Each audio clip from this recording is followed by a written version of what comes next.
ବଉଳ ଚୈତ୍ରରେ ଝାମୁ ଜାତ ଲୋ ବଉଳ ଚୈତ୍ରରେ ଝାମୁ ଜାତ ତେର ଭକତିଆ ଦଣ୍ଡ ଗଡ଼ୁଥିବେ ତେର ଭକତିଆ ଦଣ୍ଡ ଗଡ଼ୁଥିବେ କରିଥିବେ କାଷ୍ଠାବ୍ରତ ଚାଲ ଚାଲ ସଖୀ ଯିବା ଦେଖି କାକଟପୁରକୁ ଯିବା ଦେଖି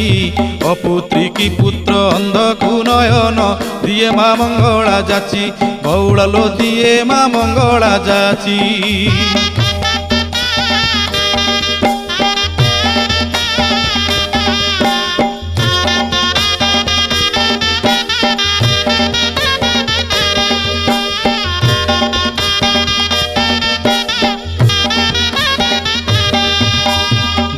ଦୋଳ ପରେ 21 ଦିନ ପୀଠରେ ଲାଗିବ ନାଟ